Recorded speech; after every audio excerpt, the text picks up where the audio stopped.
Good morning students. देखो आज हम अपनी नेक्स्ट एक्सरसाइज 16.4 एक्सरसाइज हम स्टार्ट कर रहे हैं। जो 16.3 एक्सरसाइज है वो तुम्हारे सिलेबस में नहीं है, तो आज हम अपनी नेक्स्ट एक्सरसाइज स्टार्ट कर रहे हैं। देखो क्या है इसमें हमारे पास, probability of occurrence of an event is always non negative. देखो तुम्हें पता ही है कि किसी भी इवेंट के जो होने की जो प्रोबेबिलिटी होती है तो वो किससे के बीच लाई करती है, या तो वो 0 के इक्वल हो सकती है, या 0 से बड़ी हो सकती है, या 1 के इक्वल हो सकती है, या 1 से छोटी हो सकती है। तो जो प्रोबेबिलिटी की वैल्यू है वो 0 से 1 के बीच लाई करी है, मीन्स पॉजिटिव है, तो वो क्या हो गई, नॉन नेगेटिव हो गई। ठीक है, फिर किसी भी एक इम्पॉसिबल इवेंट के होने की प्रोबेबिलिटी हमेशा क्या होती है, 0। फिर किसी भी एक श्योर इवेंट की प्रोबेबिलिटी वो हमेशा हमारे पास क्या होएगी, 1। ये चीजें मैं तुम्हें लास्ट टाइम बता चुकी हूँ ना, वही है हमारे पास सिंपल रिजल्ट। और किसी भी इवेंट के होने की प्रोबेबिलिटी हमेशा 0 से 1 के बीच लाई करती है। फिर देखो अगर हम अब बात करें addition law of probability for mutually exclusive event. देखो तुमने एक फॉर्मूला पढ़ा हुआ है फर्स्ट चैप्टर में, that n of A union B किसके इक्वल होता है, n of A plus n of B minus n of A intersection B. अगर मैं इसी फॉर्मूले को प्रोबेबिलिटी की फॉर्म में लिखना चाहूं तो वो मैं कैसे लिखूंगी, that probability of A union B will be equal to probability of A plus probability of B, ठीक है, माइनस में probability of A intersection B. ये हो गया। फिर अगर हम बात कर रहे हैं म्यूचुअली एक्सक्लूसिव,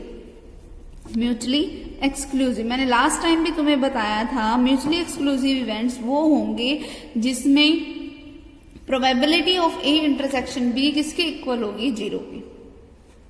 अगर probability of A intersection B 0 के इक्वल है तो probability of A union B क्या हो जाएगा हमारे पास, probability of A plus probability of B के, for mutually exclusive events. Okay, फिर हमारे पास इसमें हमारे पास नेक्स्ट क्या होगा, अगर हम बात कर रहे हैं म्यूचुअली एग्जॉस्टिव इवेंट्स की, अगर हमारे पास जो इवेंट्स हैं वो म्यूचुअली एग्जॉस्टिव इवेंट्स हैं तो probability of A plus probability of B हमेशा किसके इक्वल होगा, 1 के। ठीक, क्यों ऐसा क्यों होता है, क्योंकि मैंने तुम्हें बताया था ना, एग्जॉस्टिव वो होते हैं कि जब हमारे पास सारे पॉसिबल इवेंट्स की प्रोबेबिलिटी का टोटल जो होता है वो सैंपल स्पेस के इक्वल होगा, और पूरे सैंपल स्पेस की प्रोबेबिलिटी तो 1 होती है। तो अगर एग्जॉस्टिव टाइप के इवेंट्स हैं तो probability of A plus probability of B हमेशा किसके इक्वल होगा, 1 के। फिर किसी इवेंट के ना होने की अगर मुझे प्रोबेबिलिटी बतानी है तो प्रोबेबिलिटी ऑफ ए बार हमेशा किसके इक्वल होगा, 1 माइनस प्रोबेबिलिटी ऑफ ए की। ओके, देखो हम इसकी एक्सरसाइज के सम स्टार्ट कर रहे हैं। देखो क्या दे रखा है हमें first sum, if A and B are 2 mutually exclusive events. अगर ए और बी दोनों म्यूचुअली एक्सक्लूसिव इवेंट्स हैं मतलब probability of A intersection B किसके इक्वल है, 0 के। और प्रोबेबिलिटी ऑफ ए अगर मुझे 0.4 दे रखी है, प्रोबेबिलिटी ऑफ बी अगर मुझे 0.5 दे रखी है, then find probability of A union B. तो probability of A union B किसके इक्वल होगा, probability of A plus probability of B की, मतलब 0.4 प्लस 0.5 जो कि क्या हो जाएगा, 0.9। ठीक है, ये हो गया। फिर अगर मुझे निकालना है प्रोबेबिलिटी ऑफ ए बार, वो मैं कैसे निकालूंगी, 1 माइनस प्रोबेबिलिटी ऑफ ए करके, यानी कि 1 में से 0.4 को माइनस कर दो तो वो क्या आएगा, 0.6। फिर अगर मुझे निकालना है प्रोबेबिलिटी ऑफ बी बार तो वो क्या होगा मेरे पास, 1 माइनस प्रोबेबिलिटी ऑफ बी, तो 1 माइनस में प्रोबेबिलिटी ऑफ बी यानी कि 0.5 को माइनस कर दिया तो क्या बचेगा, 0.5। फिर नेक्स्ट मुझे क्या निकालना है, probability of A bar intersection B bar. वो क्या होता है, देखो तुमने डी मॉर्गन्स लॉ पढ़ा हुआ है तो उसमें क्या था कि ए बार इंटरसेक्शन बी बार किसके इक्वल होता है, ए यूनियन बी के होल बार के। ए यूनियन बी का whole bar means 1 minus probability of A union B. अब 1 minus probability of A union B, क्योंकि देखो ए यूनियन बी के ना होने की प्रोबेबिलिटी क्या होगी कि मैं 1 में से माइनस कर दूं ए यूनियन बी के होने की प्रोबेबिलिटी को। अब ए यूनियन बी के होने की प्रोबेबिलिटी क्या है, ए यूनियन बी की मैंने वैल्यू क्या निकाली थी, 0.9, तो 1 माइनस 0.9 क्या आ गया, 0.1। आगे समझ।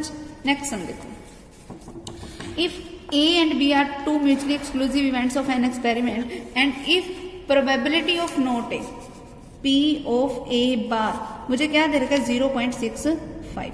फिर probability of A union B मुझे दे रखा है 0.65, प्रोबेबिलिटी ऑफ बी मुझे दे रखा है पी।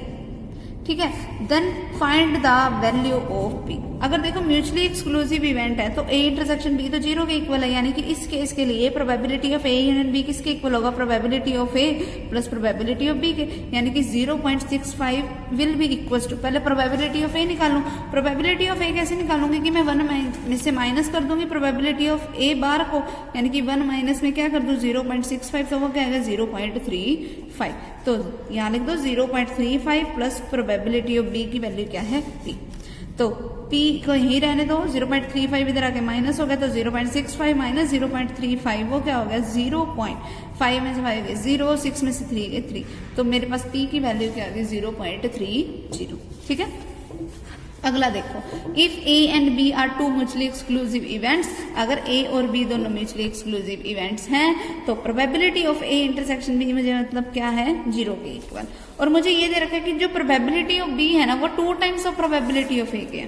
प्रोबेबिलिटी ऑफ बी मुझे क्या दे रखा है 2 टाइम्स ऑफ प्रोबेबिलिटी ऑफ ए की। फिर मुझे फाइंड करनी है वैल्यू किसकी, प्रोबेबिलिटी ऑफ ए की। अच्छा एक चीज और नोट करो, इसमें म्यूचुअली एक्सक्लूसिव के साथ एग्जॉस्टिव भी दे रखा है। एग्जॉस्टिव का मतलब क्या होता है कि जो probability of A plus probability of B जो है वो किसके इक्वल हो 1 के, तो क्या बन गया probability of A plus probability of B की वैल्यू क्या है 2 times of probability of A is equal to 1, यानी कि 3 times of probability of A किसके इक्वल आ गया 1 के, तो प्रोबेबिलिटी ऑफ ए किसके इक्वल आया 1/3 के। ये मुझे निकालना था, आगे समझ। नेक्स्ट देखो, if A B and C are 3 mutually exclusive and exhaustive events, मतलब ए इंटरसेक्शन बी की प्रोबेबिलिटी भी 0 के इक्वल है, बी इंटरसेक्शन सी की भी प्रोबेबिलिटी 0 के इक्वल है, ए इंटरसेक्शन सी की भी 0 के इक्वल है, और एग्जॉस्टिव है तो means probability of A plus probability of B plus probability of C किसके इक्वल है 1 के।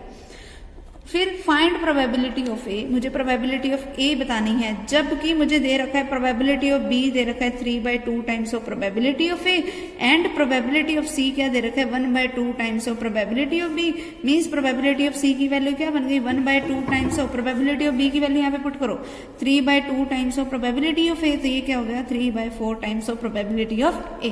तो सी के होने की भी प्रोबेबिलिटी मैंने बता दी इन टर्म्स ऑफ ए। अब मुझे ये गिवन था तो यहाँ पे बी और सी के वाले की वैल्यूज को पुट कर दो, क्या बनेगा probability of A as it is. फिर प्रोबेबिलिटी ऑफ बी की वैल्यू क्या है, देखो बी की वैल्यू क्या है 3/2 times of probability of A, वो मैंने पुट कर दिया। फिर प्लस में क्या आएगा प्रोबेबिलिटी ऑफ सी, जिसकी वैल्यू मैंने क्या निकाली 3/4 times of probability of A is equals to 1।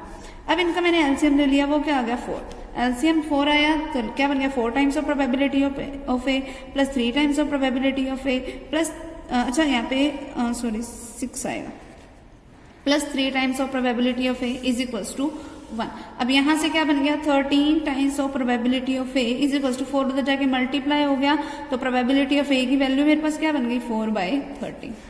ये इसका रिजल्ट हो गया। ओके, नेक्स्ट सम देखो, a card is drawn from a pack of playing cards, फिर what is the probability that, अब what is the probability that it will be either a king of diamond or a queen of heart। अगर king of diamond को मैंने a event मान लिया तो probability of क्या हो a क्या होगी किंग ऑफ डायमंड। किंग वाले टोटल कार्ड होते हैं 4, लेकिन किंग ऑफ डायमंड तो सिर्फ 1 होता है, तो उसकी प्रोबेबिलिटी होगी 1/52।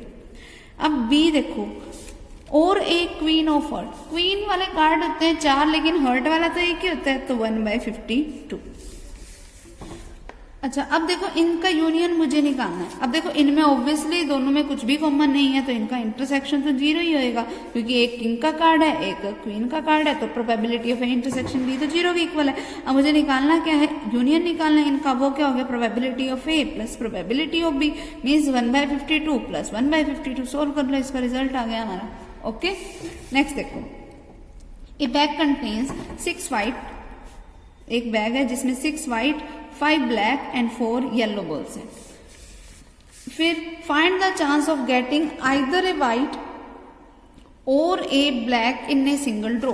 अब व्हाइट बॉल निकालने की प्रोबेबिलिटी को अगर मैंने ए इवेंट मान लिया तो प्रोबेबिलिटी ऑफ ए क्या बनेगा, देखो व्हाइट बॉल कितनी है 6, तो इनमें से कोई भी व्हाइट बॉल आ सकती है, और डिवाइडेड बाय में टोटल नंबर ऑफ बॉल्स कितनी है, देखो 6 and 4 10, 10 and 5 15, तो प्रोबेबिलिटी ऑफ ए क्या होगी 6/15।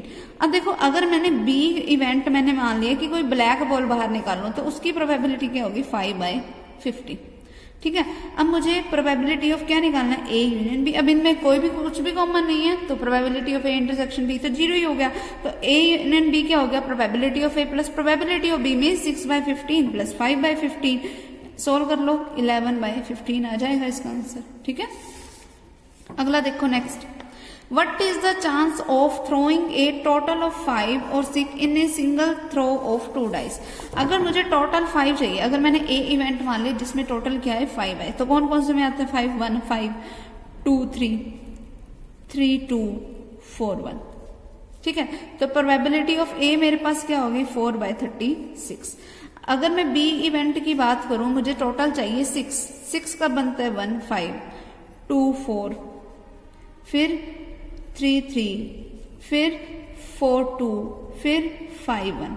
तो प्रोबेबिलिटी ऑफ बी मेरे पास क्या बन गई, टोटल कितनी है 5/36। ठीक है, प्रोबेबिलिटी ऑफ बी बन गई मेरे पास। अब इन दोनों में तो अब भी कुछ भी कॉमन नहीं है तो ए इंटरसेक्शन बी, तो इस केस में भी क्या है 0। अब इनका यूनियन मुझे बताना है, तो probability of A plus probability of B यानी कि 4/36 प्लस 5/36 यानी कि 9/36, जिसका रिजल्ट क्या हो जाएगा 1/4। ठीक है, एलसीएम लेके सिर्फ सोल्व ही करना है हमने। ओके, अब देखो नेक्स्ट सम क्या है हमारे पास।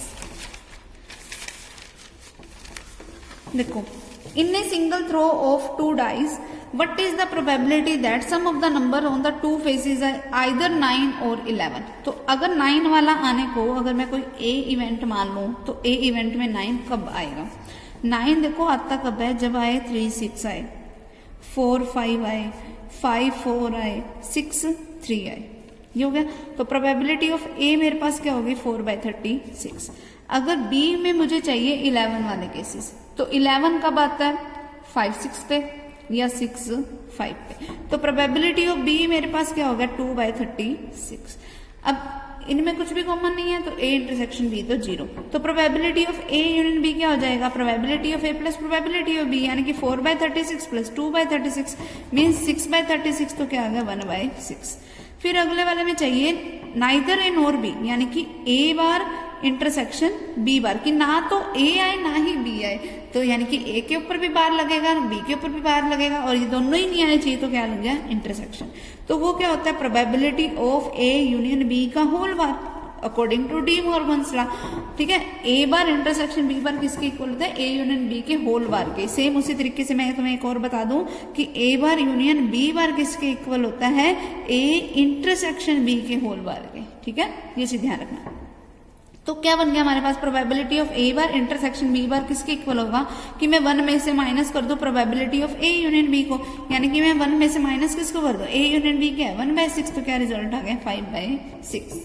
ओके, नेक्स्ट देखो 9th sum. In a race the odds in favour of 4 horses A B C D are respectively.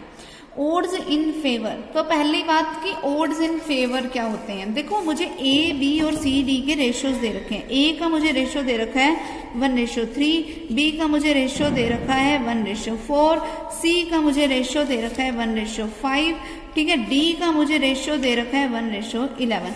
अगर मैं ओड्स इन फेवर की कभी मुझे बात करनी हो तो मैं करूंगी कैसे। ओड्स इन फेवर की हेल्प का मतलब क्या होता है कि हम फेवरेबल केसेस की बात करें, उसमें जब भी हमें रेशियो दिया हो ना तो पहले ऊपर वाली चीज लिख दो यानी कि न्यूमरेटर को लिख दो, और डिवाइडेड बाय में क्या आ जाता है न्यूमरेटर प्लस डिनोमिनेटर यानी कि 1 + 3 मीन्स 4।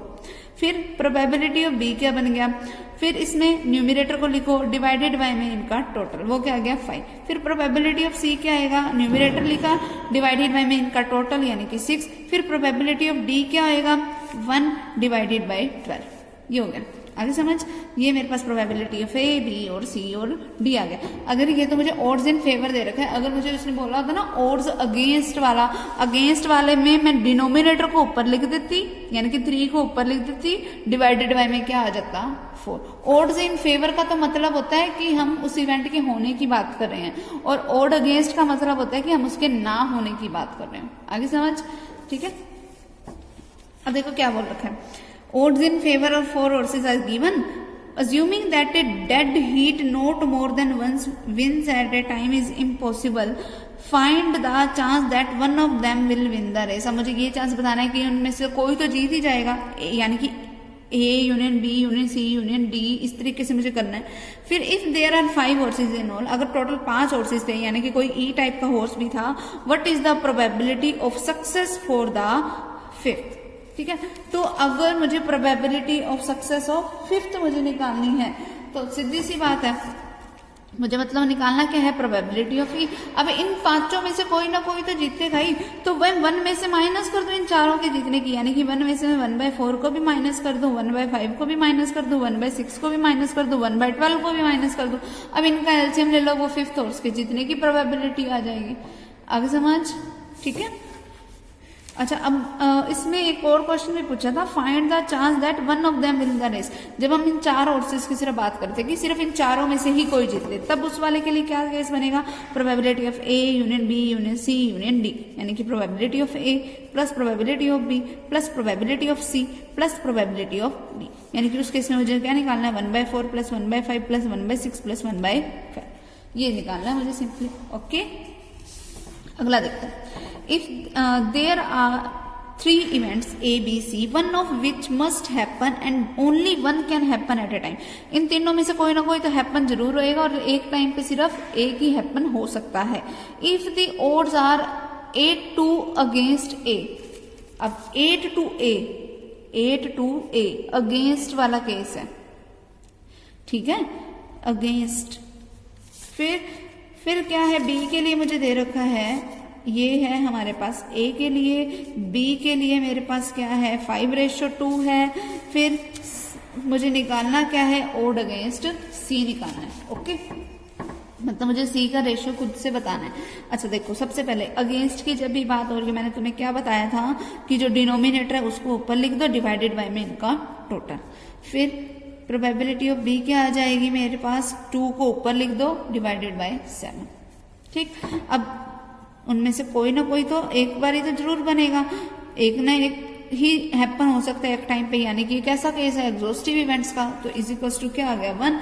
तो प्रोबेबिलिटी ऑफ ए जो कि क्या है, 3/11 plus 2/7 plus probability of C किसके इक्वल आ गया, 1 के। यानी कि प्रोबेबिलिटी ऑफ सी किसके इक्वल आ गया, 1 में से 3/11 को और 2/7 को मैं क्या कर दूं, माइनस। तो प्रोबेबिलिटी ऑफ सी क्या आ गया, 77। एलसीएम सोल्व करो इसको, क्या बनेगा, 77 माइनस में 21 माइनस में क्या आएगा, 22। ठीक है, अब इसको माइनस कर दो, सोल्व कर दो, क्या रिजल्ट आएगा वो देखो, 7 - 1 6, 6 - 2 6 - 2 4। ठीक है, फिर 7 - 2 5, 5 - 2 3, डिवाइडेड बाय में 77। अब मुझे अगेंस्ट का केस बताना है। अगेंस्ट के केस में नीचे टोटल थोड़ी आता है, नीचे क्या आता है कि जो देखो ऊपर वाला ये तो होने का केस आ गया। अब अगेंस्ट के केस की मुझे बात करनी है फॉर सी। तो क्या बनेगा कि सबसे पहले लिखो 77 में से माइनस कर दो 34 को और डिवाइडेड बाय में क्या आएगा, 34, क्योंकि जो नीचे की चीज होती है वही अगेंस्ट होकर ऊपर जाती है ना। तो डिवाइड में क्या बन गया, वो 34। तो यहाँ क्या आ गया, 43/34। ये हमारा रिजल्ट हो गया। ओके, नेक्स्ट देखो, there are 3 red 2 black balls in a bag, कि एक बैग है जिसमें 3 रेड हैं 2 ब्लैक बॉल्स हैं। ठीक है, फिर 3 balls are taken out random from the bag, फिर 3 बॉल्स मुझे बाहर निकालनी है इस बैग्स में से। फिर find the probability of getting. अब मुझे ए इवेंट मुझे लेना है जिसमें मैंने 2 रेड और 1 ब्लैक बॉल को बाहर निकाला। अगर 2 रेड बॉलें बाहर निकालनी है, इकट्ठी निकालनी है, यानी कि कॉम्बिनेशन लगेगा। अब देखो 2 रेड बॉल्स और 1 ब्लैक बॉल, टोटल जो 3 बॉलें चाहिए उन 3 में से 2 रेड होनी चाहिए और 1 कौन सी होनी चाहिए, ब्लैक। तो 3 में से मुझे 2 रेड चाहिए तो 3C2, 2 में से 1 ब्लैक चाहिए तो 2C1। यह कॉम्बिनेशन का रूल इसलिए लगा क्योंकि 3 चीजें मैं एक साथ बाहर निकाल रही हूँ, कंबाइन करके निकाल रही हूँ। फिर प्रोबेबिलिटी ऑफ ए की हम बात कर रहे हैं। अब देखो टोटल बॉल्स कितनी थी, 5, लेकिन 5 में से तो टोटल 3 ही चली गई ना, तो डिवाइड में क्या आ गया, 5C3। आगे समझ, इसको सॉल्व करो। 3 NCR को तुम्हें सॉल्व करना आता है ना, n factorial divide bye n minus r factorial into में r फैक्टोरियल, बिल्कुल उसी फॉर्मूले का यूज करके हम इसको सॉल्व करेंगे। आगे समझ, तो वो कैसे करोगे देखो, 3c2 को सोल्व करने का तरीका क्या है, 3 factorial divided by 2 factorial, into में 1 फैक्टोरियल आ गया, इनटू में 2c1 है जिसका मतलब क्या हुआ 2 factorial divide by 1 factorial whole divided by 5c3 यानी कि 5 फैक्टोरियल डिवाइडेड बाय 5 माइनस 3 यानी कि 2 फैक्टोरियल इनटू में 3 फैक्टोरियल। अब इसको सोल्व कर लो, ठीक है। ये मेरे पास क्या हो जाएगी, प्रोबेबिलिटी ऑफ ए। फिर प्रोबेबिलिटी ऑफ बी, अगर सेकंड वाला केस की अगर मैं बात करूं, सेकंड केस कैसा है कि 1 रेड एंड 2 ब्लैक। 1 रेड तो मतलब 3 में से मैंने 1 को चूज करना है और 2 ब्लैक में से 2 को ही चूज करना है, तो इंटू 2c2 डिवाइडेड बाय में टोटल 5 है, 5 में से तो मैंने 3 को चूज करना है तो डिवाइड बाय में 5c3। सेम उसी तरीके से इसका फैक्टोरियल कर लो, प्रोबेबिलिटी ऑफ ए आ जाएगा, प्रोबेबिलिटी ऑफ बी आ जाएगा, फिर मुझे क्या निकालना है, probability of A union B यानी कि probability of A plus probability of B, वो हमारा रिजल्ट हो जाएगा। ओके, नेक्स्ट देखो, in a group of student there are 3 boys and 3 girls, 3 boys हैं एंड 3 ही गर्ल्स हैं। फिर 4 students are selected at random from the group. अब मुझे 4 स्टूडेंट्स को सिलेक्ट करना है। Find the probability that either 3 boy and 1 girl. सबसे फर्स्ट केस मुझे, पहला केस मुझे बताना है जिसमें हमारे पास 3 बॉयज हो एंड 1 गर्ल्स हो, मतलब 3c3 इंटू में 3c1, क्योंकि गर्ल मुझे एक ही चाहिए तो 3 में से एक लेनी है, डिवाइडेड बाय में टोटल कितने थे 6, अब उनमें से तो मुझे 4 चाहिए तो 6c4। फिर सेकंड वाला केस मैंने बी इवेंट मान लिया जिसमें 3 गर्ल्स और 1 बॉय को मैंने सिलेक्ट करना है। 3 गर्ल्स तो 3 ही गर्ल्स थी तो 3 की 3 सिलेक्ट होगी और 1 बॉय को सिलेक्ट करना है तो 3c1 डिवाइडेड बाय में 6c4, ठीक है। अब ए यूनियन बी करना मतलब इनका टोटल कर देना है, ठीक है। अगला देखो, 2 cards are drawn from a pack of 52 cards. Find the chance, what is the chance that at least one of the cards in an ace, कि ना मुझे 2 कार्ड्स को बाहर निकालना है। अब एटलीस्ट का केस है कि कम से कम एक कार्ड तो एस का होना ही चाहिए, कम से कम एक का, है ना, कम से कम एक का। ज्यादा कितने हो सकते हैं, ज्यादा से ज्यादा 2 ही हो सकते हैं एस के। तो मैंने एक ए इवेंट मान लिया जिसमें मैंने एक ही कार्ड एस का लिया, तो प्रोबेबिलिटी ऑफ ए क्या हो जाएगी, देखो एस वाले टोटल कार्ड होते हैं 4, अगर मैंने एस वाला एक ही कार्ड ले लिया तो इसका मतलब बाकी का दूसरा 2 कार्ड मुझे चूज करने हैं। अगर मैंने एक कार्ड एस का ले लिया यानी कि मैं दूसरा कार्ड बाकी के 48 में से सिलेक्ट करूंगी तो 48c1 डिवाइडेड बाय 52c2, ठीक है। फिर मैंने बी इवेंट ले लिया जिसमें मैंने, देखो कम से कम मैं एक एस का कार्ड ले सकती थी, ज्यादा से ज्यादा क्या हो सकता है, मेरे दोनों कार्ड ही एस वाले हो जाते, तो 4c2 दोनों कार्ड मैंने एस वाले ले लिए डिवाइडेड बाय में 52c2। अब ए यूनियन बी कर दो यानी कि ए प्लस बी कर दो, ठीक है। फिर अगला देखो, 2 cards are drawn at random from 8 cards numbered from 1 to 8, कि मुझे 2 कार्ड बाहर निकालने जिसपे नंबर लिखे हुए हैं 1 से लेके 8 तक। What is the probability that sum of the numbers is even, ठीक है। अब मुझे ये देखो, अब 1 से 8 तक के नंबर लिखे हुए 1 2 3 4 5 6 7 8, ठीक है। अब मुझे चाहिए क्या, जिन नंबर्स का सम इवन है। देखो इवन सम आता कब है, अगर मैं 1 3 5 7 इनमें से किसी भी नंबर को आपस में जोड़ दो तब इवन नंबर ही आएगा। ए इवेंट मैंने इनका बना लिया तो प्रोबेबिलिटी ऑफ ए इसमें से बनेगी। अब इन 4 में से कोई भी 2 नंबर मैं सिलेक्ट करूंगी तो सम इवन ही आएगा, डिवाइडेड बाय में टोटल नंबर्स कितने थे 8, आगे समझ। फिर मैं बी इवेंट मान लेती हूँ, अगर मेरे पास ये वाले मैंने नंबर ले लिए 2 4 6 8 तब भी तो मेरे पास सम इवन ही बनेगा, चाहे मैं इनका टोटल करके देख लूँ तो तब इसका मतलब प्रोबेबिलिटी ऑफ बी मेरे पास क्या बनेगी कि मैंने इन 4 में से कोई भी 2 नंबर लिए तब भी सम क्या बनता है इवन, डिवाइडेड बाय 8c2, ठीक है। अब मुझे सिर्फ इनका क्या करना है, यूनियन, आगे समझ। अब सेकंड पॉइंट उसने बोला कि सम क्या बने ओड, अगर ओड सम मुझे निकालना है तो 1 में से मैं माइनस कर दूं इवन वाले को, इवन का मैं निकाल लूंगी ना, इनका सम निकाल लूंगी फर्स्ट पॉइंट में, फिर 1 में से इवन वाले को माइनस कर दो, ओड वाले का रिजल्ट आ जाएगा। Okay, next